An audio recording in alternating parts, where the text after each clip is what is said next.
मज़ार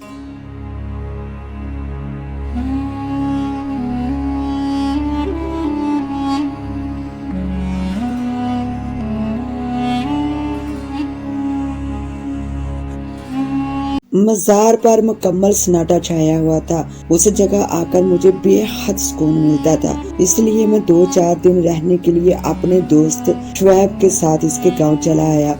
मज़ार के करीब ये जगह जहां एक होटल था बहुत पुरसुकून थी, क्योंकि मज़ार और होटल गांव से खासे फासले पर थे, इसलिए इस तरफ उक्का दुक्का लोग ही आते थे। मैं और शुएब दोनों क्लास फेलो थे। शुएब गांव का रहने वाला था और शहर में वो कॉलेज के हॉस्टल में रहता था। इसका गांव बहुत सरसब्ज था। जो ही कॉलेज से गर्मियों की छुट्टियां होती, मैं भी इसके साथ ही इसके गांव चला आता। होटल का मालिक एक बूढ़ा शख्स था। वो चाय बहुत अच्छी बनाता था।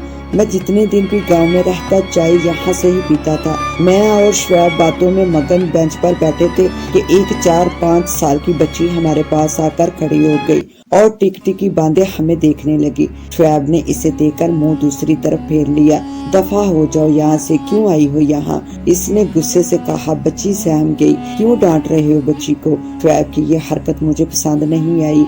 मुझे नफरत है इस बच्ची से, चलो यहाँ से। सारा मूड खराब कर दिया इस पागल ने, शुएब ने उठते हुए गुस्से से कहा। मुझे बड़ी हैरत हुई और अफसोस भी हुआ। शुएब का इस बच्ची से नफरत करना मेरी समझ में न आया। बहुत प्यारी और मासूम बच्ची थी वो। होटल के मालिक ने हमारी बातों को सुन लिया था, लेकिन मेरे पूछने पर उसने कहा कुछ नहीं साहब। इसके चेहरे पर नागवारी के तासरात जरूर थे।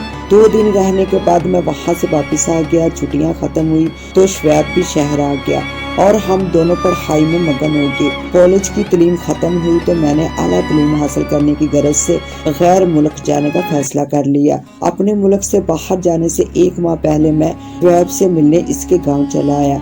इसके घर जाने से पहले मैंने मज़ार पर हाजिरी दी। कितना सुकून था यहाँ। मैं वहीं बैठ गया और आंखें बंद कर ली। मेरे दिल में इस वक्त इस ख्वाहिश ने जोर पकड़ा कि मैं इसी तरह बैठा रहूं और जिंदगी यही खत्म हो जाए, लेकिन मेरी इस खामोशी को इस एहसास ने तोड़ा। अचानक यूं महसूस हुआ जैसे मेरे पीछे कोई खड़ा है। मैंने मुड़कर देखा तो वही बच्ची खड़ी थी जिसको शुएब ने उस दिन डांट दिया था। मैं जब इसकी तरफ मुतवज्जा हुआ तो वो भाग गई। उसी वक्त शुएब अंदर दाखिल हुआ। तुम्हें कैसे पता चला कि मैं आया हूँ? मैंने उसे आते देखा तो पूछा। शुएब मुस्कुराया और बोला, होटल वाले चाचा ने बताया था कि तुम्हारा दोस्त आया हुआ है। अच्छा आओ गरम गरम चाय पीते हैं। हाँ क्यों नहीं, जरूर। हम दोनों अपनी मखसूस जगह पर आ गए। अभी हम बैठे ही थे कि वो बच्ची भी आ गई। शुएब ने उसे देखते ही रुख फेर लिया। आखिर तुम्हें इस मासूम बच्ची से नफरत क्यों है? मैंने दुख भरे लहजे में पूछा। पागल है पागल, और पागल लोगों से नफरत है मुझे। इसका बाप इसको परी कहता है। परी? ऐसी पागल औलाद से तो बंदा बे औलाद ही बेहतर है, शुएब ने नफरत भरे लहजे में कहा। इसके ख्यालात जानकर मुझे बहुत दुख हुआ। ये तो रब के काम है, किसी को नॉर्मल औलाद देता है तो किसी को ऐसी औलाद। परी बेटा मेरे बच्चे, चलो बाप चलो, आ जाओ, शाबाश मेरे बच्चे। मैंने आवाज की सिमत देखा तो एक शख्स इस बच्ची परी को प्यार से कह रहा था, जो यकीनन इसका बाप होगा। वो परी को लेकर चला गया। शुएब ने उनकी तरफ देखा और कहा, देखो कैसा पागल बाप है, इस पागल परी को प्यार कर रहा है। शुएब यार, औलाद तो औलाद होती है और फिर ऐसे बच्चों को प्यार की ज्यादा जरूरत होती है। प्लीज अपने ख्यालात बदल डालो, मैंने इससे कहा, लेकिन शुएब ने कोई जवाब न दिया और खामोश रहा। इसके पास 5 दिन रहने के बाद मैं वापस आ गया। वो दिन भी आ गया जब मुझे इंग्लैंड जाना था। शुएब मुझे अलविदा कहने आया था। अब हमारे राब्ते का जरिया खतूत थे, लेकिन वक्त गुजरने के साथ साथ इसमें कमी आती रही। किसी ने क्या खूब कहा है कि वक्त और फासले मोहब्बत कम कर देते हैं। मसरूफियत में इजाफा हो गया तो हमारा एक दूसरे से राब्ता भी खत्म हो गया और यूं 15 साल बीत गए। मैं बाहर की जिंदगी से घबराकर पाकिस्तान आया तो मुझे शुएब, इसका गांव और मज़ार बड़ी शिद्दत से याद आए।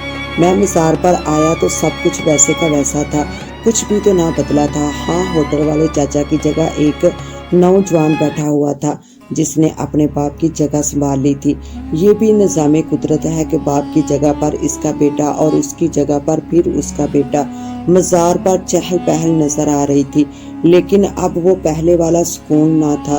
شعیب مجھے دیکھ کر حیران سا رہ گیا۔ ارے یار جنید، تم یوں اچانک؟ بدلتے زمانے نے ہمارے خیال بھی کافی تبدیل کر دیے تھے، ہمیں بھی بدل دیا تھا، لیکن ہم نے ایک دوسرے کو پہچاننے میں ذرا بھی دیر نہیں کی۔ ہم نے ڈھیروں باتیں کی، گلے شکوے کیے۔ شعیب نے مجھے اپنی شادی کے بارے میں بتایا۔ پتہ نہیں وہ اس ذکر پر کچھ اداس لگ رہا تھا۔ میں نے اس سے کہا یار اپنے بچوں سے تو ملواؤ مجھے۔ وہ گھر کے اندر چلا گیا۔ تھوڑی دیر بعد واپس آیا تو اس نے ایک بچی کو گود میں اٹھایا ہوا تھا اور اس کے پیچھے مختلف عمر کی 4 بچیاں تھیں۔ شعیب نے اپنی گود میں لی بچی کے رخسار کو چوما اور عجیب سے لہجے میں بولا، جنید یہ میری پریاں ہیں، 5 پریاں۔ لوگ مجھے کہتے ہیں تم ان سے اتنا پیار کیوں کرتے ہو؟ یہ تو پاگل ہیں، لیکن میں کیا کروں جنید، یہ تو میری اولاد ہیں۔ تمہیں نے تو کہا تھا کہ اولاد تو اولاد ہوتی ہے۔ یہ بچیاں مجھے بہت عزیز ہیں جنید، بہت زیادہ پیاری۔ شاید اس بچی پری کا باپ اس سے اتنی محبت نہ کرتا ہوگا جتنا مجھے اپنی ان 5 پریوں سے ہے۔ یہ کہہ کر شعیب پھوٹ پھوٹ کر رویا۔ میں بھی اپنے آنسو ضبط نہ کر سکا۔